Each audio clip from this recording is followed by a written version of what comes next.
Hey guys, PokéDan here. If you're watching this video, chances are you love Pokemon. Heck, I do too, so I can't blame you. As we all know, Pokemon come in many different shapes and sizes, and are based on different things. Some are based on animals, and others get their design and lore from mythology, and there's a lot more groups too. But there's one group of Pokemon in particular that we'll be focusing on today, and that is Pokemon based on inanimate objects. So in this video, you guys join me to count down my top 10 favorite inanimate objects Pokemon. Remember guys, that this video is all in my opinion, so feel free to leave your thoughts down in the comments. But with all that being said, let's get started.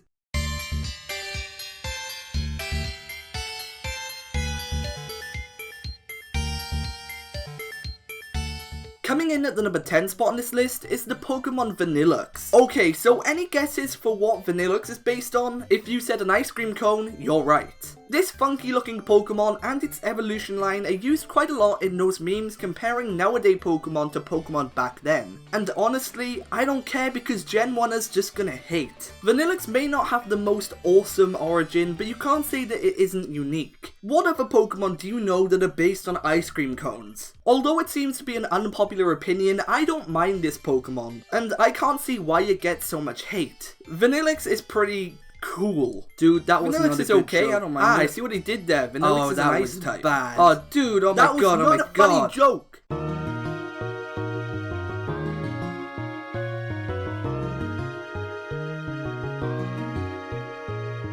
In at the number 9 spot on this list is another Gen 5 Pokemon, this time being Cofagrigus. Cofagrigus is one of those Pokemon that I feel is pretty underrated. It doesn't get as much attention as some other ghost types, and that's a real shame. In my opinion, I think that Cofagrigus is a really awesome Pokemon with a cool design and origin too. For those who didn't know, Cofagrigus is most likely based on ancient cursed Egyptian tombs. And I'm sorry, but for a kids game, that's just funny. I remember seeing Cofagrigus in the Unova anime, and I remember Ash's Pokédex saying that it had the ability to turn people into mummies. In fact, that nearly happened to Iris and Axew. Cofagrigus is just one awesome Pokemon.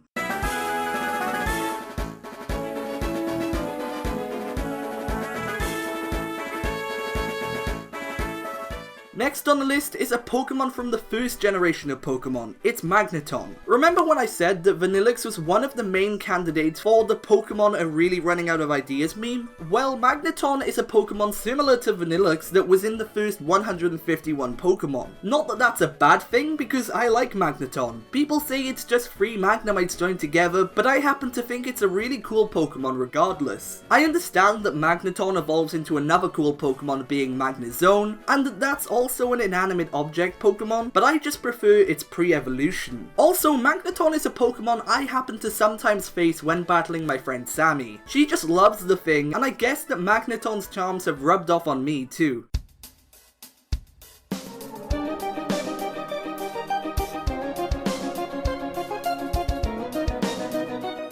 Coming in at the number 7 spot is the Pokemon Chimecho. Okay, so a little honesty here, I forgot the Chimecho was based on a wind chime. That's pretty embarrassing considering it's even classed as the wind chime Pokemon. But anyway, I mostly like Chimecho due to its appearance in the Pokemon anime under the ownership of Team Rocket's James. James's Chimecho was always a really sweet Pokemon that loved being in the Team Rocket family. It even helped heal Team Rocket after a loss against those twerps. So because it was such a nice Pokemon, I was really sad when it became ill and James had to leave it behind at his old vacation home to heal. We've sadly never seen James's Chimecho since, and I hope that it could return in the future. Because of the Pokemon anime, I just really like this wind chime Pokemon quite a lot.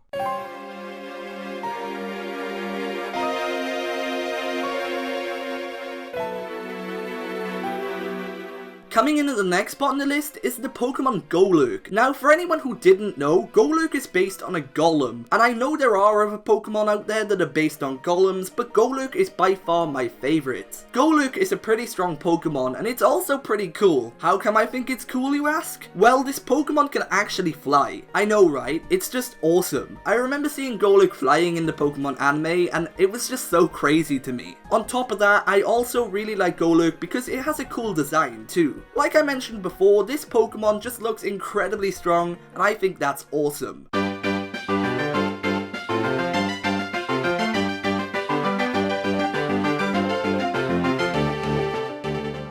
at the number 5 spot on this list is the ghost Pokemon Drifloon. Now this Pokemon is just so freaking nostalgic for me. As we all know, Sinnoh was the first region I played through, and there's an event that takes place in the Sinnoh games where on a Friday, a Drifloon will appear and can be caught outside the Valley Windworks. When I was younger, I always used to get myself a Drifloon every Friday on Pokemon Platinum without a fail. I used to think it was such a rare Pokemon, and that's why I feel nostalgic looking back at the Pokemon now. Don't get me wrong, I also like Drifloon's evolution Drifblim too, but out of both these Pokemon, I just prefer Drifloon. Although this Pokemon has some creepy Pokédex entries, I like it anyway.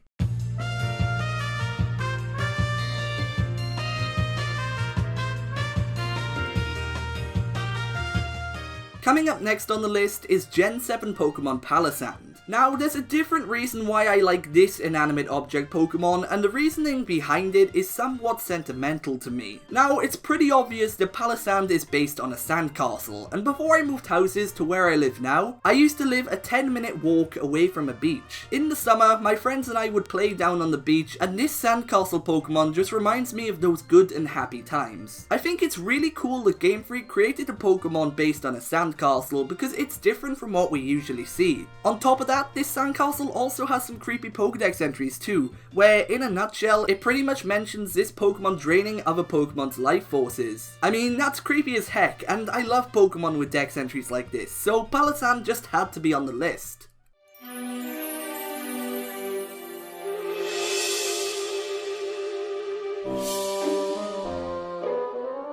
Coming in at the number 3 spot on the list is Chandelure. Now honestly, Chandelure is one of those Pokemon that I really like, but I don't fully understand why. It may be because this Pokemon is pretty strong in competitive play. Now, I've never actually used one on my team, but from the Chandelure I have faced in Wi-Fi battles, they can be really strong Pokemon. Another reason why I like Chandelure is most probably because of its design. It's just a really cool looking Pokemon, and like I mentioned with having a sandcastle Pokemon, it's just something different from the kind of Pokemon we usually get. Chandelure also has a cool typing of Ghost and Fire, which before Alolan Marowak was an exclusive typing to Chandelure's evolution line. This is just one cool Pokemon and I really like it.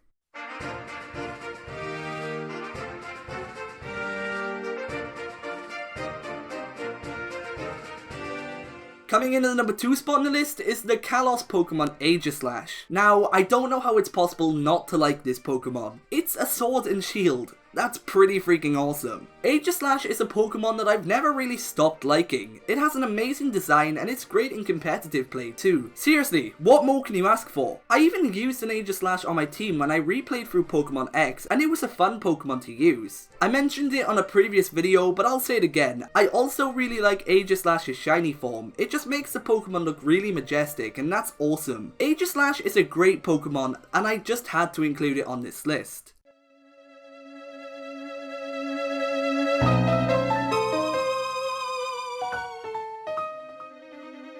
And finally, the Pokemon at the number 1 spot, and my favourite inanimate object Pokemon has to be Rotom. Okay, so Rotom's main form technically doesn't count as an inanimate object Pokemon, but Rotom has the ability to possess other machines and change its form, so that counts. Rotom has a number of different forms, but personally, I like its washing machine form. I used to use it quite a lot in competitive battling, and because of that, I just love Rotom. When I was younger, because you could only obtain one of them in the wild in the Sinnoh games, I used to think that Rotom was a legendary Pokemon. I know, I was wrong, but nevertheless, Rotom is still an amazing Pokemon. But anyway guys, that pretty much wraps things up for this video, so I hope you guys enjoyed, and if you did, be sure to leave a like and subscribe for more. Also, be sure to let me know in the comments who some of your favourite inanimate object Pokemon are. But with all that being said, for now, I've been PokéDan, you've been amazing, and I'll see you guys next time.